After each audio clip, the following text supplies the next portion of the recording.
नमस्कार, लोकमंच न्यूज में आपका स्वागत है। मैं हूं राकेश। आप देख रहे हैं हमारा विशेष कार्यक्रम खास मुलाकात। 2022 में उत्तर प्रदेश में चुनाव होने हैं और अभी से चुनावी हलचल तेज हो गई है। हर पार्टी ताल ठोक रही है और अपनी ताकत दिखा रही है। ऐसे में ये जानना जरूरी हो जाता है कि इन राजनीतिक पार्टियों की रणनीति क्या है। तो इस कड़ी में आज खास मुलाकात कार्यक्रम में हमारे साथ हैं सुहेलदेव पार्टी के अध्यक्ष ओम प्रकाश राजभर जी। इन्होंने अपनी पार्टी से अलग संकल्प भागीदारी मोर्चा का गठन किया है और कोशिश कर रहे हैं कि तमाम छोटी छोटी पार्टियों को अपने साथ जोड़ सकें।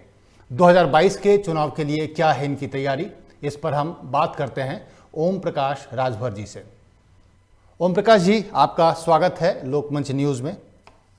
कि आप पहले एनडीए के हिस्सा थे, उसका पार्ट थे, उससे अलग होने की वजह क्या थी? किस बात की नाराजगी थी और किस बात की नाराजगी आप अभी भी कैरी कर रहे हैं? देखिए, अक्टूबर 2017 में माननीय मोदी जी ने रोहिणी आयोग गठित किया। उसका उद्देश्य था कि जो आरक्षण लागू है पिछड़े समाज को, उसमें जिन लोगों को आरक्षण नहीं मिला है उसमें बांट करके सबको आरक्षण दिया जाए। ये व्यवस्था 9 प्रदेशों में बांट करके आरक्षण दिया जा रहा है जी। और यूपी में उसी कड़ी में सामाजिक न्याय समिति 2001 में माननीय राजनाथ सिंह जी जब मुख्यमंत्री थे उत्तर प्रदेश के, तो उन्होंने सामाजिक न्याय समिति बनाई थी। समिति की रिपोर्ट आते आते सरकार उनकी चली गई। उसी बात को लेकर के मैं सरकार में कि जब सामाजिक न्याय समिति की रिपोर्ट जो पड़ी है उसको लागू किया जाए। आपने देखा कि जब मैं उत्तर प्रदेश के मुख्यमंत्री माननीय योगी जी से जब मैं प्रयास किया तो इन्होंने कहा कि भाई आपकी बात राष्ट्रीय अध्यक्ष से हुई है, माननीय अमित शाह जी से, आप उनसे मिलो। जब मैं उनसे मिला तो 2 बार वो आए यहाँ हमारा और योगी जी से समझौता कराए, लेकिन मैं दूसरी बार अड़ गया कि नहीं, अब सामाजिक न्याय समिति की रिपोर्ट लागू करो। तो उसमें राघवेंद्र सिंह पूर्व रिटायर्ड जज हाई कोर्ट के नेतृत्व में एक कमेटी बन गई। कमेटी ने 30 मई 2018 को रिपोर्ट दे दिया। जब उसको लागू करने के लिए हमने दबाव बनाया तो ये मुकर गए, माननीय अमित शाह जी भी मुकर गए और योगी जी भी मुकर गए। दोनों लोग मुकर गए कि हम इसको लागू नहीं करेंगे। अब उधर दिल्ली में ये राष्ट्रीय पिछड़ा आयोग गठित करके रोहिणी आयोग के नेतृत्व में कमेटी बना दिया। कमेटी को तारीख पे तारीख दे रहे हैं। 12 हफ्ते में रिपोर्ट देनी थी, फिर 6 महीने डेट बढ़ा, फिर साल भर बढ़ा। यहाँ पर मैं आपको रोकना चाहूंगा। आप जिस कमेटी की बात कर रहे हैं जिसको लागू करने से योगी जी और अमित शाह मुकर गए, वो कमेटी है क्या? उससे क्या फायदा हो सकता है जिन लोगों की आप बात कर रहे हैं, ये बताते चलें आप। देखिए, जब फायदा ये है कि एक परिवार में अगर 4 भाई हैं तो चारों को बराबर हिस्सा मिलना चाहिए।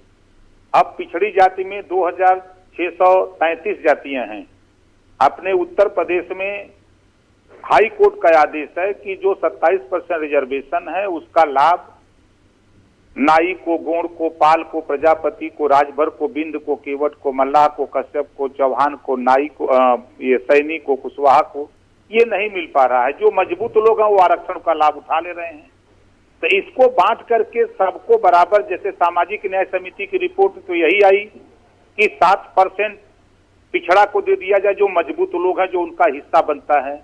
9% उनको कह दिया कि जो लोग अपनी आबादी से थोड़ा बहुत पाए हैं उनको 9% कर दिया। 11% उनको कर दिया कि जो अब तक कुछ नहीं पाए हैं। अब जैसे उत्तर प्रदेश में 1700 थाने हैं, आप नाई का देखेंगे, गोंड का देखेंगे, अर्गवंशी का, बारी का, बियार का, पाल का, प्रजापति का, राजभर का, ये खोजेंगे तो इनके दरोगा नहीं मिलेंगे। अभी एक आईएएस भी नहीं हुआ है इन लोगों के। ये है दुर्गति। इस बात को लेकर के सामाजिक न्याय समिति बनी कि सबको समान अधिकार दिया जाए। तो कमेटी बनी। अब उसको लागू करने में बीजेपी तो पहले तो बड़ा भावुकता से दिखाई, लेकिन अब उसको डर लगा है कि हमारा वोट पटेल नहीं हमको देगा, यादव नहीं देगा, सैनी नहीं देगा, फला फला वोट नहीं देगा। इस नाते ये भाग रहे हैं कि नहीं, अब हम लागू नहीं करेंगे। 6 महीने में रोहिणी आयोग की रिपोर्ट मंगा करके केंद्रीय मतलब राष्ट्रीय स्तर पर लागू करने की बात देश के प्रधानमंत्री ने कैबिनेट की मीटिंग करके प्रस्ताव किया और प्रेस वार्ता करके ये कहा कि हम 6 महीने में लागू करेंगे, केंद्र सरकार के वो जेटली जी ने। लेकिन वो लागू करने के बजाय तारीख पे तारीख जिस तरह कोर्टों में। चलिए ओम प्रकाश जी आपकी नाराजगी समझ में आ गई। अब जो आप कर रहे हैं, छोटी छोटी पार्टियों को इकट्ठा करने की कोशिश कर रहे हैं, इसकी क्या वजह है? क्या लगता है कि छोटी पार्टियों को इकट्ठा करके फाइट करने से आप बीजेपी से मुकाबला कर पाएंगे? 100%। देखिए, अब तक हुआ कि जब चुनाव आता है तो लोगों को अति पिछड़े याद आते हैं, चाहे वो भाजपा हो, चाहे सपा हो, बसपा हो, कांग्रेस हो। जब इनकी सरकार वोट दे के सरकार बना देता है, जब इनके हक देने की बात आती है तब इनको भूल जाते हैं। फिर 5 साल ये याद नहीं आते हैं कि नाई का, गोंड का, पाल का, प्रजापति का, राजभर का। लेकिन ओम प्रकाश जी, आप बीजेपी से लड़ाई की बात कर रहे हैं और आप ओवैसी से हाथ मिला रहे हैं। आपको लगता है कि ओवैसी जी के साथ जाने से आप बीजेपी का नुकसान कर पाएंगे? आप देखिए, जब कश्मीर में जी यही बीजेपी महबूबा मुफ्ती जो देश से अलगाव की बात करती है, महबूबा मुफ्ती से समझौता बीजेपी करके कश्मीर में सरकार बनावे तब कोई दिक्कत नहीं। बीजेपी के साथ शहनवाज हुसैन, मुख्तार अब्बास नकवी 2 लोग हैं और दोनों मुसलमान हिंदू की बेटी से शादी किए हैं, तब कोई दिक्कत नहीं है। मेरा देखिए ओम प्रकाश जी, मेरे सवाल को समझिए, मैं उस एंगल पे नहीं जा रहा हूं। मेरा ये कहने का मकसद था कि बिहार में MIM ने चुनाव लड़ा, ओवैसी जी ने चुनाव लड़ा और उन्होंने बीजेपी को फायदा पहुंचाया है अपरोक्ष रूप से, प्रत्यक्ष रूप से नहीं। उन्होंने बीजेपी को फायदा पहुंचाया, आरजेडी को नुकसान पहुंचाया। मैं यही समझना चाह रहा हूं। नॉर्मली जो विपक्षी पार्टी है ओवैसी को बीजेपी की बी टीम मानती है, आप कैसे समझ रहे हैं उनको? देखिए, आप उठा करके सारे रिजल्ट जो वेबसाइट पे है निर्वाचन आयोग के ना, 3 सीटों पर ओवैसी जी चुनाव लड़े हैं। जो 5 सीट उन्होंने जीता है और शेष 15 सीट पर जितना वोट पाए हैं, उस वोट को अगर आप जोड़ देंगे आरजेडी में, तभी आरजेडी नहीं जीत सकती। ये क्या आरोप लगाएंगे? और दूसरा सवाल जी, तेजस्वी को अहंकार हो गया था। जैसे यहाँ यूपी में समाजवादी पार्टी के नेताओं को आज के साल भर पहले से अहंकार है कि हम 351 जीत रहे हैं, हमको किसी की जरूरत नहीं है। ये अहंकार तेजस्वी को हो गया। आपने देखा कि प्रेस वार्ता में उन्होंने मुकेश साहनी प्रेस वार्ता से छोड़ करके भागा, उसको सीट नहीं दिए। जीतन राम मांझी को सीट नहीं दिया और मैं प्रयास किया, मुझे एक सीट मांग रहा था, नहीं दिया। उपेंद्र कुशवाहा मांग रहे थे, नहीं दिया। ओवैसी जी भी तो तेजस्वी से बात किए कि हमको 10 सीट दे दो, हम तेरे साथ रहेंगे। जब सीट देने की बात होती है तो लोग भाग रहे हैं कि नहीं, नेता हम ही रहेंगे। अरे आप तो मुख्यमंत्री, आपको बनाने के लिए सब लोग तैयार थे तेजस्वी जी को, लेकिन तेजस्वी को अहंकार था कि हम 200 अकेले जीत रहे हैं तो हमको किसी की जरूरत नहीं। अब उसको भी टीम आप कह रहे हैं। आप देखिएगा, हम आपको बता रहा हूं, 2022 में उत्तर प्रदेश में एक टीम बना करके दिखाऊंगा। ना सपा का पता लगेगा, ना भाजपा, ना कांग्रेस का पता लगेगा। अगर सपा का पता नहीं लगेगा तो शिवपाल सिंह जी से मुलाकात के क्या मायने निकाले जा सकते हैं? हमारा प्रयास है, शिवपाल जी भी हमारे साथ आवे, हम सबसे मिलते हैं। जितने भी लोग हमारे विचारधारा है, चाहे शिक्षा, स्वास्थ्य, रोजगार, नौकरी, प्राइवेट में आरक्षण के सवाल पे जो लोग भी चाहते हैं, हम सबको न्योता दे रहे हैं कि आप भागीदारी संकल्प मोर्चा में आइए, हम लोग मिलकर के उत्तर प्रदेश में सरकार बनाएं। लेकिन उत्तर प्रदेश के बीजेपी विधायक बोल रहे हैं कि ओवैसी साहब के साथ जाने से बीजेपी को ही फायदा होगा। आप अच्छा कर रहे हैं ओम प्रकाश जी, ऐसा उनका कहना है। देखिए, अभी तो अच्छा लग रहा है ना। आप देखिएगा, जनवरी, फरवरी, मार्च, अप्रैल, जी हाँ, अप्रैल में इनको मर्चा लगेगा। तब आपको लग रहा है ओम प्रकाश जी कि ये गठबंधन काम करेगा? आपको लग रहा है? अप्रैल में बता रहा हूं, सबको मर्चा लगेगा। जैसे आज अभी आपने देखा कि हमने एक परसों कार्यक्रम किया जी। आज परसों कार्यक्रम करने के बाद मैंने देखा कि कई जिलों में ओम प्रकाश राजभर के पुतले फूके गए। आपके साथ मुसलमान रहे तो ठीक है, हमारे साथ अगर मुसलमान आकर के शिक्षा की, रोजगार की, हक की, अधिकार की, भाईचारा की बात करे तो वो तो ओम प्रकाश राजभर गलत कर रहा है। अभी देखा है आपने, नबी पर कल हमारे पुतले दहन हुए सैकड़ों गांव जिलों में, जो सैकड़ों जगह अलग अलग जिले में, तो मर्चा लगना तो शुरू हो गया है। अप्रैल तक देखिएगा बीजेपी चिल्लाना शुरू कर देगी कि ओम प्रकाश राजभर। ओम प्रकाश जी, बीजेपी तो कह रही है कि उनको मुस्लिम वोट से मतलब ही नहीं है। वो ओवैसी जी मुस्लिमों को एकजुट करने की बात करते हैं तो पोलराइजेशन हिंदुओं में भी हो जाता है, उसका फायदा उठाते हैं वो। ओम प्रकाश राजभर, बाबू सिंह कुशवाहा, प्रेमचंद प्रजापति, बाबू रामपाल, रामकरण कश्यप, कृष्णा पटेल जी, राम सागर बिंद, ये तो मुसलमान नहीं ना है जी, ये तो हिंदू है ना। बिल्कुल स्पष्ट ओवैसी जी ने कहा कि हम ओम प्रकाश राजभर जी के नेतृत्व में, हम भागीदारी संकल्प मोर्चा में जो हमको सीट मिलेगी, हम इनके नेतृत्व में हम मिलकर के चुनाव लड़ेंगे। अब वही फिर मैं कह रहा हूं कि अगर बीजेपी के साथ मुसलमान वो कह रहे हैं कि वोट नहीं देते हैं, मैं कहता हूं बीजेपी को वोट, लखनऊ में लाखों वोट मुसलमान देता है बीजेपी को, आप पता कर लीजिएगा। वही लखनऊ की बात मैं कह रहा हूं, पूरे प्रदेश में जो आंकड़े हैं नहीं तो आपका ये बयान तो बीजेपी को बहुत रास आएगा, बहुत खुश होंगे जानकर कि लखनऊ में मुसलमान उनको वोट दे रहे हैं। ये तो अच्छी बात है, आपकी तरफ से जानकारी जा रही है। आज से नहीं, मैं तो देख रहा हूं वहां कई चुनावों से लोग वोट देते हैं, वो अलग अलग अपना विषय है। तो ऐसा नहीं है, आज के तारीख में जो हमारा मोर्चा है, इस मोर्चे से अभी बीजेपी खेमे में खुशी है, कल तक गम पैदा हो जाएगा। मार्च अप्रैल आने दीजिए, अप्रैल बीतते बीतते गम पैदा हो जाएगा उनके यहाँ। और चंद्रशेखर रावण से भी आपकी मुलाकात हुई है ओम प्रकाश जी, उनको लेकर क्या रणनीति बन रही है उनके साथ? देखिए, उनसे हम कई दौर की बात तब से मिल रहे हैं, हमारा प्रयास हो रहा है कि समान विचारधारा के लोग अलग अलग लड़के कुछ नहीं कर सकते, हम लोग एक साथ मिल करके लड़ाई को लड़ा जाए, ये हमारा प्रयास है। तो बीजेपी का कहना है कि ओम प्रकाश जी का जो जनाधार है एक सीमित इलाकों में है ना, उनको अगर वो 4 पार्टियों को जोड़ भी लेंगे तो कितना इंपैक्ट डाल पाएंगे, तो उनके लिए आपका क्या जवाब है? देखिए, उनको पता नहीं है अभी। द प्रिंट, वो गुप्ता जी का बयान है, हम नहीं कह रहे हैं, उनका इंग्लिश में बयान है। 17 से 18% हम पूर्वांचल के 120 सीटों पर हमारी आबादी 17 से 18%, जिसके बदौलत हमने बीजेपी को 125 सीट जितवाया है, पूर्वांचल में 125 सीट जितवाया है। और हमारे पास 17 से 18% वोट है। ओवैसी जी का वोट है, कुशवाहा जी का है, पटेल जी का है, पाल जी का, प्रजापति जी का है। आज के तारीख में 43% अति पिछड़ा वोट है और 22% मुस्लिम वोट है। ये मिला के 45, तो 100 में तो 45 हमारा है, 35 में बंटवारा है। तो ओम प्रकाश जी, क्या आपको ये लगता है कि सिर्फ जातिगत जो आप इक्वेशन बना रहे हैं, सिर्फ जातिगत आधार पे, तो क्या वो वोट रजिस्टर थोड़ी हो जाएगा कि जो जिस जात का होगा उसी को मिलेगा? अगर जिस तरीके से बीजेपी बोल रही है कि हम विकास की राजनीति कर रहे हैं, तो वैसे में तो विकास को मिलना चाहिए वोट। आप देखिए, विकास को मिलना चाहिए, विकास को तो मार दिया, विकास को तो मार दिया ना।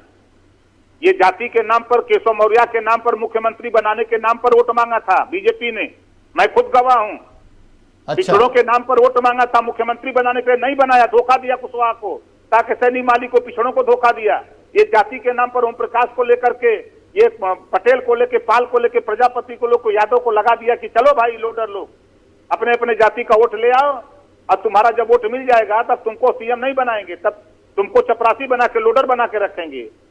बीजेपी में जितने लोग पिछड़े समाज के लोग हैं, लोडर हैं, ये अपने हक की बात नहीं करते। 1700 थाने हैं उत्तर प्रदेश में, आप इनसे पूछिए कि क्या इसकी आवाज उठती है, क्या ये शिक्षा के सवाल पे बोल सकते हैं, तो क्या ये रोजगार के सवाल पे बोल सकते हैं? जिन पिछड़े वर्ग के नेताओं की आप बात कर रहे हैं जो बीजेपी में शामिल हैं और चुपचाप बैठे हैं, उनके लिए आप क्या कहना चाहेंगे? क्या वो आपके साथ आने को तैयार हैं आपकी आवाज पे? नहीं, वो लोडर लोग हैं, हम लोग तो यहाँ लीडर लोग इकट्ठा कर रहे हैं। भागीदारी संकल्प मोर्चा में लोडर इकट्ठा, लीडर इकट्ठा हो रहे हैं। वहां तो लोडर हैं, वहां उनकी औकात नहीं है कि अपने हक के लिए लड़े, वहां उनकी हिम्मत नहीं है कि शिक्षा, स्वास्थ्य, रोजगार की बात करें, भागीदारी की बात करें, हिम्मत नहीं किसी की कोई बोल दे। मैं तो रहा हूं, 2 साल देखा हूं ना, जी हजूरी के अलावा वहां कुछ भी नहीं है। और अभी अगर राजनीतिक परिप्रेक्ष्य में देखें तो उत्तर प्रदेश के हालात के बारे में आपकी क्या टिप्पणी होगी? देखिए, उत्तर प्रदेश में जो वर्तमान सरकार है, अपराधियों को संरक्षण देने वाली सरकार है, भ्रष्टाचार को बढ़ावा देने वाली सरकार है। इस बीजेपी सरकार की हकीकत आपके सामने 2 चीज में रखूं। आपने देखा कि सुप्रीम कोर्ट के 4 जज आपके सामने आकर के अपने रक्षार्थ उन्होंने प्रेस वार्ता किया था, पहला देश के इतिहास में, पहली बार।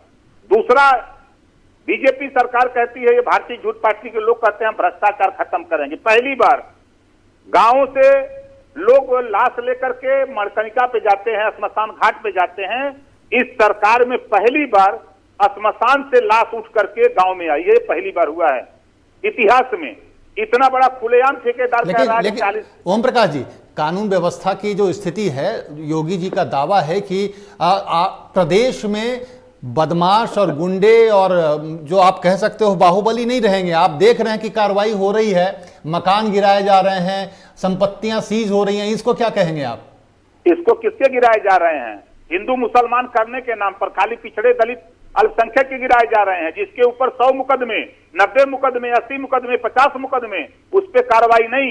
अगर कोई बैकवर्ड शेड्यूल कास्ट माइनॉरिटी का है, अगर उसके ऊपर 10 मुकदमा है तो रास्ता गैंगस्टर लगा के और मुकदमे लगा के उसके काउंटर हो रहे हैं, उसके घर गिराए जा रहे हैं। जाति चीन चीन के इस सरकार में काम हो रहा है। अपराधियों को संरक्षण, उदाहरण देख लीजिए, बलिया में पाल की हत्या होती है, अपराधी को पूरी बीजेपी संरक्षण में लग जाती है, और पिछड़ों की हत्या होती है, और पिछड़े का प्रदेश अध्यक्ष बीजेपी का लखनऊ बुला करके गुलाब की फूल के उसको वर्षा करता है कि आपने बहुत अच्छा काम किया है, जो अपराधी को बचाने के लिए बयान दिया है। वही हाथरस की घटना देखिए, हाथरस की घटना में पूरी बीजेपी अपराधियों को बचाने में लग गई। शायद सीबीआई जांच नहीं हुई होती तो खुलासा भी नहीं होने देती ये सरकार। जब वहां पत्रकार जा रहा तो उसके खिलाफ मुकदमा, पार्टी के लोग जा रहे हैं किसी दल के तो उनके खिलाफ मुकदमा, और अपराधी के लोग 144 धारा का उल्लंघन करते हैं और वहीं सभा करते हैं तो उनके खिलाफ कार्रवाई नहीं होती है। तो ये तो दोहरा चरित्र, बीजेपी अपराधियों को संरक्षण देने वाली पार्टी हो गई है। ये ऐसी वॉशिंग मशीन है।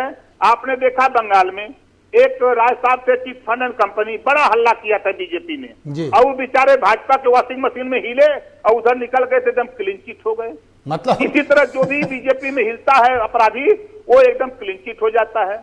बीजेपी का नारा बोले तो वो देश प्रेमी है, अगर वो अपने हक अधिकार की बात करे तो देशद्रोही है। नहीं, आप किस तरीके की परेशानी अपने सामने देख रहे हैं? बीजेपी के सामने आपको खड़ा होना है, आप पार्टियों को इकट्ठा कर रहे हैं और चुनाव सामने है, आप अपने सामने किस तरह की परेशानी देख रहे हैं? कोई परेशानी नहीं। देखिए, पूरा प्रदेश इनसे निजात चाहता है।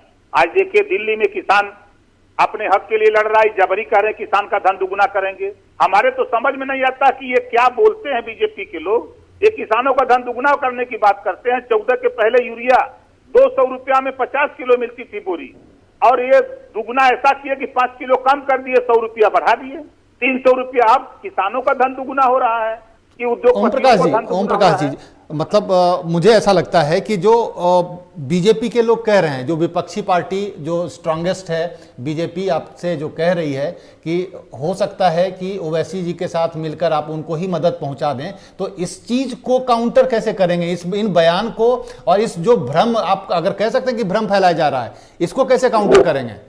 वो आप देखते जाइए ना। अभी तो कल तक तो यही बीजेपी के लोग कहते थे कि ओम प्रकाश राजभर खत्म हो गए, इनकी कोई औकात नहीं, यही बीजेपी के लोग कहते थे। आज कम से कम उनके जबान पे चर्चा तो शुरू हो गई। कल देखिएगा यही बीजेपी के लोग बताना शुरू करेंगे। अंदर, मैं तो मिनिस्टर था तो अंदर लोग, मंत्री लोग हमसे कहते थे कि क्या करें, हम लोग तो मजबूर हैं, आके फंस गए हैं भाई, आप ही कुछ निजात दिला सकते हो। तो मैं छोड़ छाड़ के आया, मैं काम कर रहा हूं। और समाज में कोई मिनिस्टर जाकर के समाज में तो ये अपने जाके बोल दे, समाज इस समय इतना गुस्से में है, थाने पर चले जाओ तो 20,000 दो तो FIR। स्थिति ये होगी कि FIR जो करा ले वो गोल्ड मेडल जीत ले इस सरकार में, जो गरीब कमजोर लोग। तो ये क्या बोलेंगे, ये क्या बयान, इनके बयान कितनी सीटों पर चुनाव लड़ने का इरादा है ओम प्रकाश जी अगर आने वाले चुनाव में? 403 सीटों पर चुनाव लड़ेंगे। उत्तर प्रदेश में 2022 में सरकार बना के आपको दिखाएंगे, देखिएगा। क्या ये आपका कैलकुलेशन पक्का है कि आप सरकार बना लेंगे? सीट कितनी जीतेंगे वो तो बात की बात है, सरकार बनाने का जो दावा है ये तो बताइए किस कैलकुलेशन के आधार पे? आपको हम अप्रैल में बताएंगे, अभी नहीं बताएंगे, अभी देखते जाइएगा। खाली अभी कुछ दिन बाद हम आपको दिखाते हैं कि दूसरा इस भागीदारी मोर्चा में हमारा नेता आ रहा है, तीसरा आएगा, चौथा आएगा, उसके बाद तब आप खुद कहेंगे कि अब सरकार बन जाएगी। चलिए ठीक है, तो मैं उम्मीद करता हूं अप्रैल को मैं एक बार आपसे फिर किसी खास मुलाकात कार्यक्रम में मैं मिलूंगा और आपसे इसी सवाल को फिर से दोहराऊंगा। ठीक है सर, थैंक यू। चलिए, बहुत बहुत शुक्रिया ओम प्रकाश जी हमसे बात करने के लिए, बहुत बहुत शुक्रिया वक्त निकालने के लिए। तो खास मुलाकात में हम बात कर रहे थे ओम प्रकाश राजभर जी से और जानने की कोशिश कर रहे थे कि आने वाले चुनाव में उनकी पार्टी की क्या रणनीति है। इस बुलेटिन में फिलहाल इतना ही। वक्त है ब्रेक का, ब्रेक के बाद भी खबरों का सिलसिला जारी रहेगा। बने रहिए हमारे साथ।